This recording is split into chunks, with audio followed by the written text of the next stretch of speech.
everybody. My name is Marc Marcantonio, and I've got some information I want to talk to you about on drop shotting, but I also want to make it informal so that if you have any questions, don't feel free to go ahead and interrupt me as we go right through this, and because it's more important that I answer your questions and give you information that you want rather than just what I'm force feeding you. So I don't mind that at all. I won't have any problem dealing with the questions off the cuff, so I don't mind that. I am from Delaware. I graduated from University of Delaware. I've got my Bachelor of Science degrees in entomology and in ecology and in fisheries biology. And I was in ROTC there, so I entered the Army. It was during the Vietnam War era still. So I was going to be drafted anyway, so I decided if I was going to get drafted, I might as well get my college education and go in as an officer. And so that's what kept me from doing a pro fishing career, because prior to that, if there was nothing that was going to stop me from becoming a professional fisherman, because I fished ever since I was old enough to hold a fishing rod, and not just for bass, but for everything I could fish for. And to this day, I don't just fish for bass, I fish for everything. I like to fly fish for grayling, I like to fish tuna, deep sea fishing.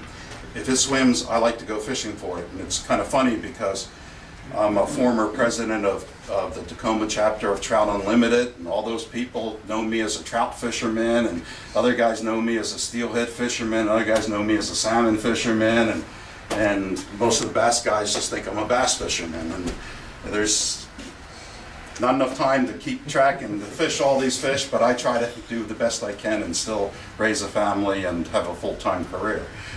I still work full-time. I did 23 years in the Army.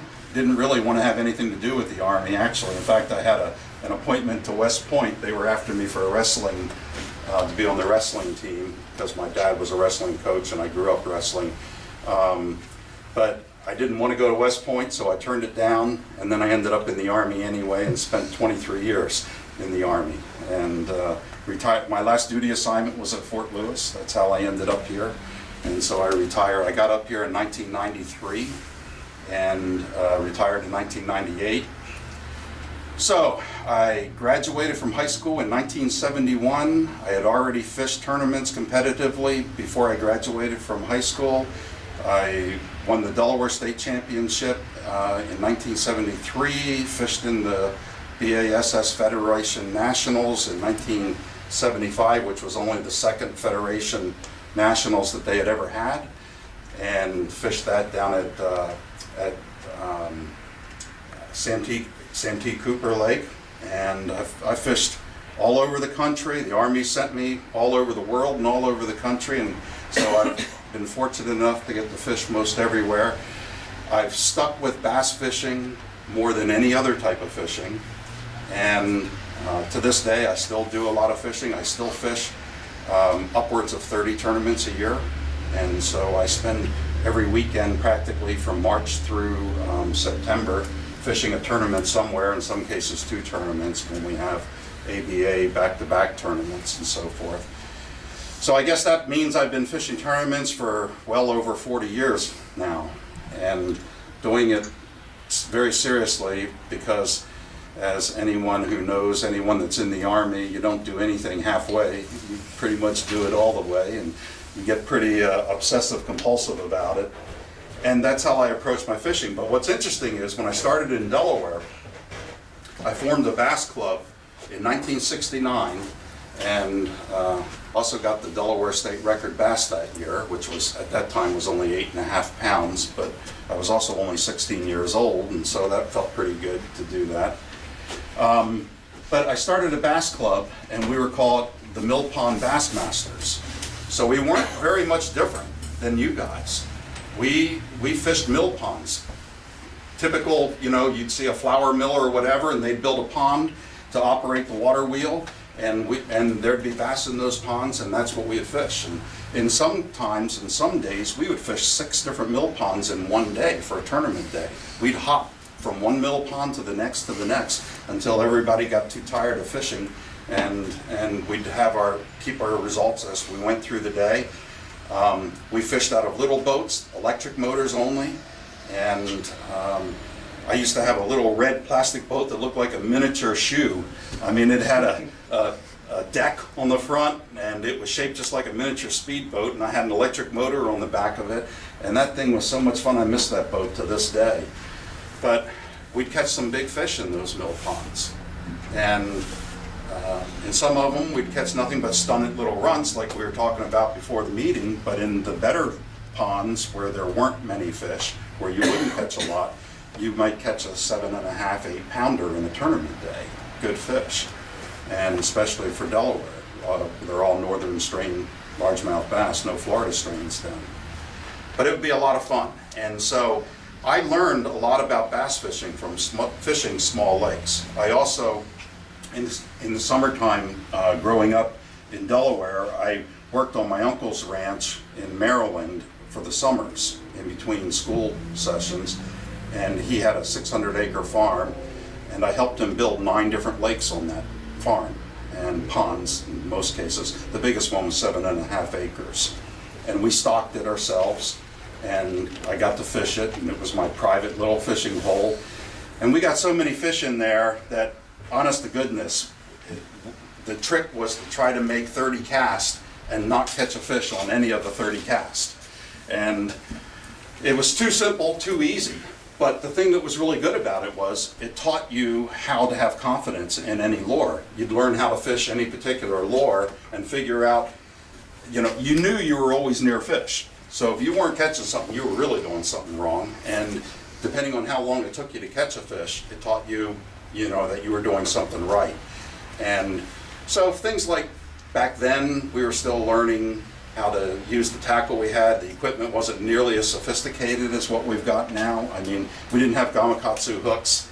We had Mustad hooks that were carbon steel that you had to hand sharpen if you wanted to have any kind of a point at all. I mean, you could put the point right against the palm of your hand and it wouldn't hurt you until you hand sharpened them. And I'd spend hours in front of the TV hand sharpening all my hooks.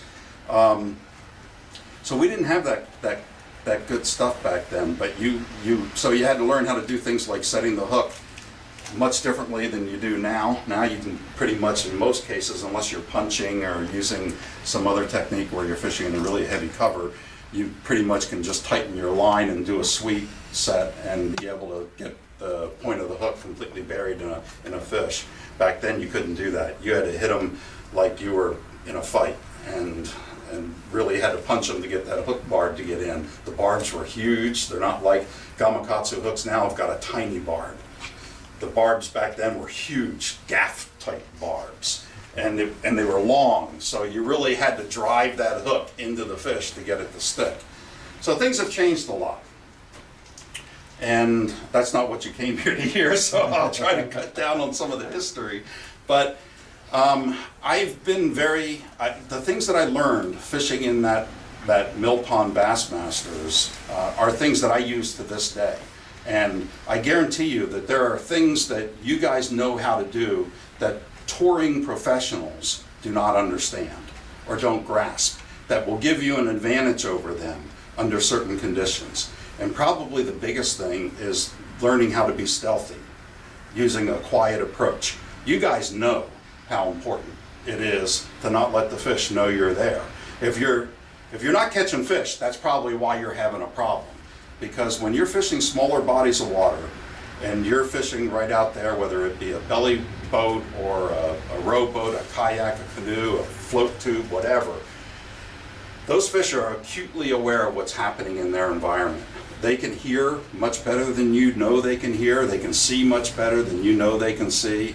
They're aware of everything that's happening around them. And when they know that you're there, they're much more difficult to catch. And one of the things that you know from fishing in this type of a format is you've learned the value of being stealthy.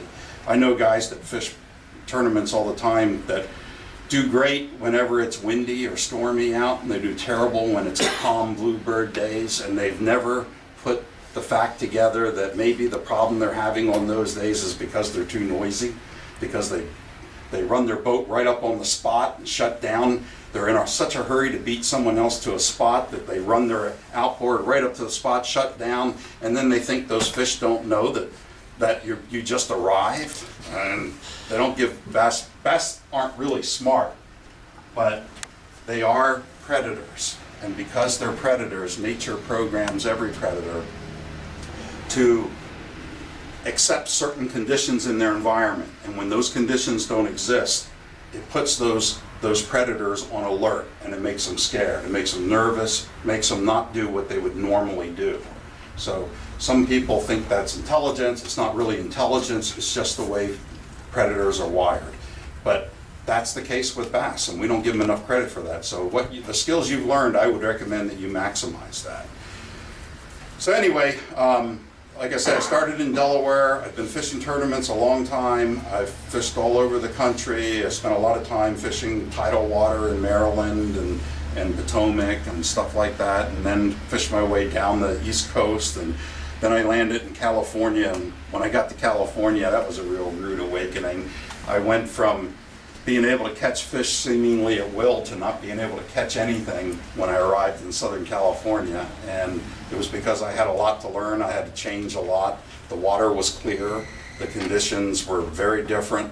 The fish had a lot more depth to work with. When I fished in Delaware, we measured depth by sticking our rod tip in the water. And if we hit bottom, it was deep, but not too deep. And we fished water that was rod tip length and shorter. And back then we used 5-foot rods, pistol grip rods. So that's not very deep. Then I go to California and I'm fishing reservoirs that are hundreds of feet deep and crystal clear water. In Delaware, I'm fishing dingy water. When you watch a lot of the shows on Bassmaster and FLW and others, and most of the waters that you see them fish, they're fishing in dingy water, very different water conditions. And you know, unless they're fishing a highland reservoir, which there are out there, they have the conditions really dictate how you have to fish and what your success will be, and you have to adjust for that. And that's one reason why I learned how to drop shot.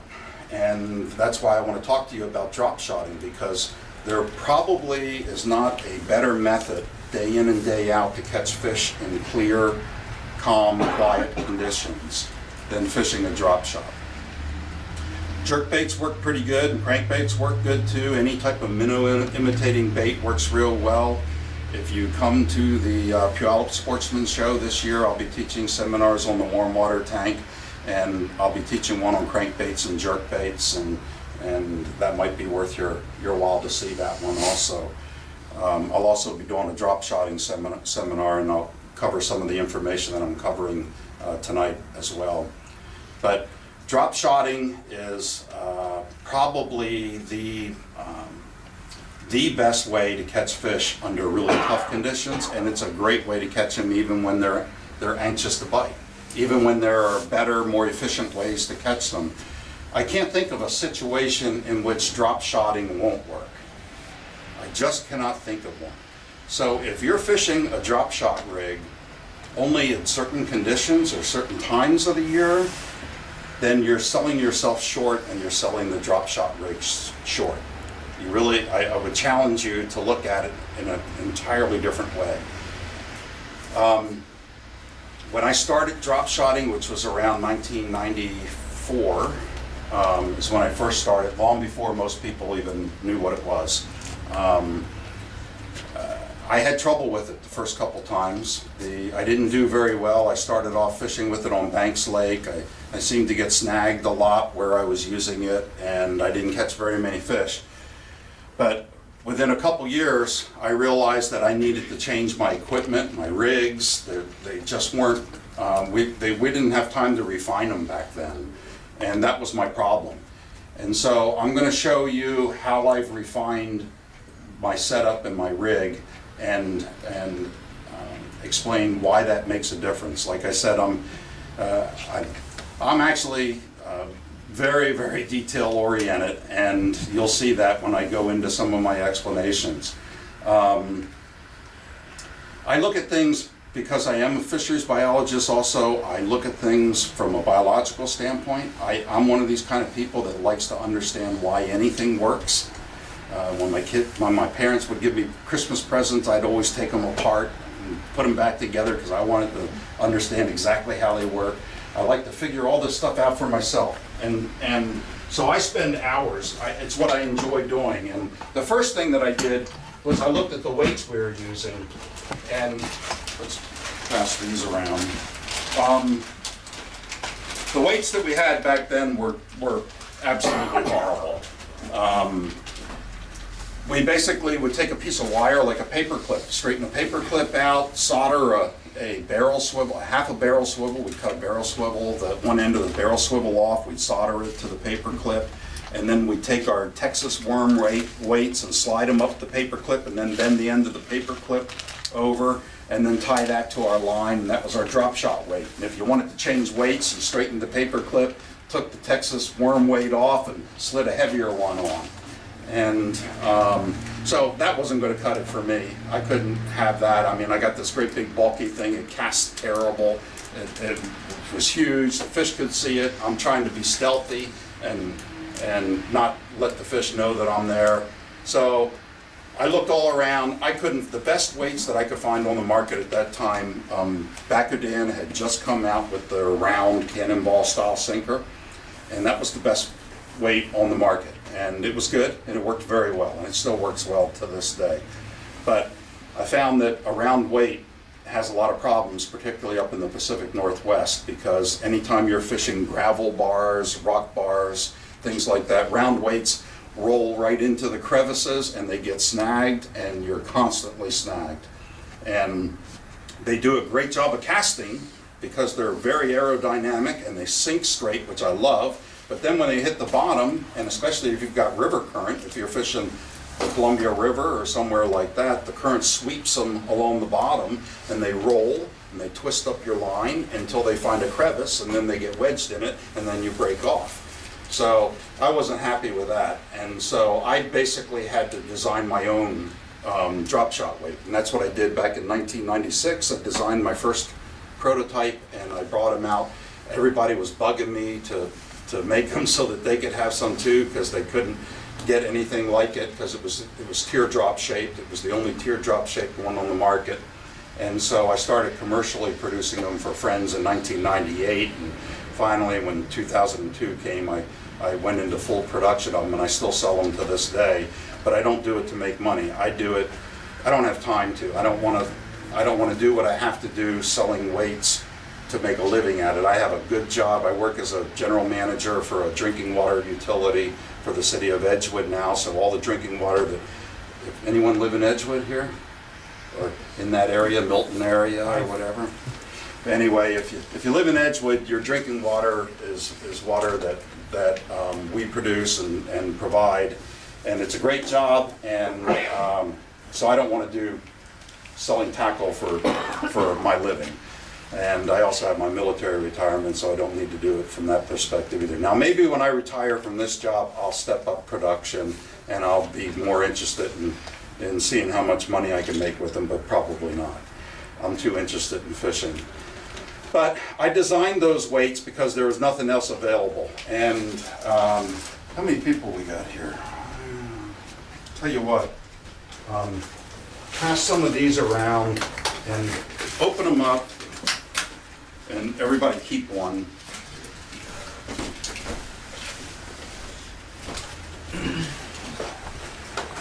And we're going to talk about it. I want you to see it here. Pass some of those around.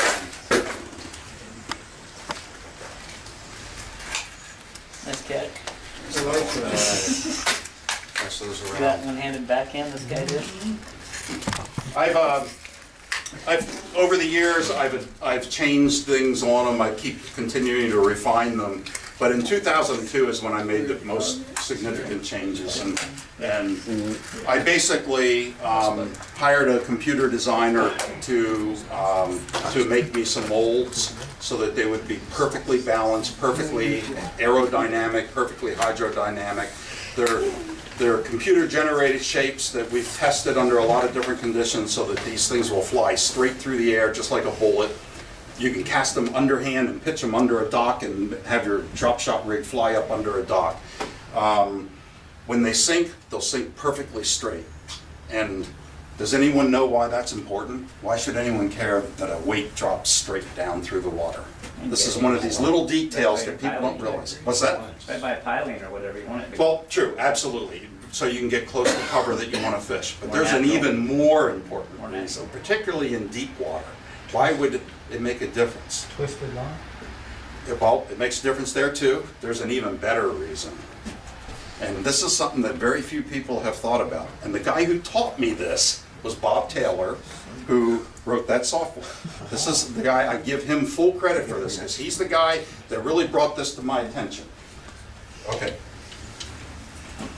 The biggest problem is in dealing with sensitivity, with being able to feel a bite. That's why you want a weight to sink straight. If you're fishing deep water, like right now, if you're going out to American Lake to catch smallmouth, you're probably going to catch them in 55 feet of water. And if you take this rig and you drop it over the side of your boat, you want that weight to drop perfectly straight. You want it to be straight all from the rod tip all the way to the very bottom of the lake, 55 feet below you, 60 feet below you, 70 feet below you, 30 feet below you, 20 feet below you. Why?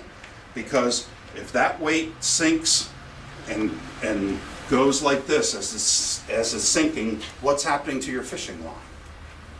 It's doing the same thing. Your line is going down in an S wave. Okay, so now your weight is down at the bottom, your worm is up above it, you're trying to work it by manipulating your rod tip. What are you really doing? All you're really doing is you're manipulating these S-bends in your rod, in your line, and you don't have contact with that weight, with a straight line from your rod tip down to the weight. It works the same with a jig. It's the same thing when you use a spoon or any other type of lure. People don't realize that one of the most important things is to make sure that your line is going perfectly straight below your rod tip. Then if a fish moves and bites, the slightest movement, you're going to feel that with your rod tip. If your line's all snaked like this and that fish moves that worm, you're not even going to feel it. It's going to take up the slack that's in those bends in your line, and you won't feel it, and that's why you won't get bit. This is why I don't even like to take people who are beginners out fishing in the wintertime, because they probably will not catch a fish, they probably will not feel a bite unless I have them drag something along the bottom. That's why dragging is such an effective technique, because people can feel there's a fish on there, because the fish, the dragging action keeps your line straight from your rod tip to the lure. And so you feel the fish, you feel the bite, you know to set the hook, and you get the hook in them. Other techniques where you're casting and your line's sinking, and you're casting 20 feet out from your boat, and then your line's sinking, and it's sinking in an S pattern like that. It hits the bottom, a fish could suck that in, spit it back out, and you never even knew it had bit. You never even knew you had a bite. So always, if there's one tip you should take away from this tonight, always think about your line being in a straight line from your lure to your rod tip. Crankbaits, jerkbaits, spinnerbaits, topwaters, frogs, doesn't matter. The straighter that your line is between your rod tip and your lure, the better position you're in to be able to detect a strike and to be able to deal with that strike once you detect it. That's something you don't read about in magazine articles very often, and I've written several about it. But many people just don't even think about it. That's part of maybe overthinking things to some people, but it's made a big difference in my career throughout my life, through my fishing, and I know it'll make a big difference in yours too. So always try to keep your line straight. So you need the right type of weight to do that. There are only two shapes that'll work well for that purpose, and that's a round shape or a teardrop shape.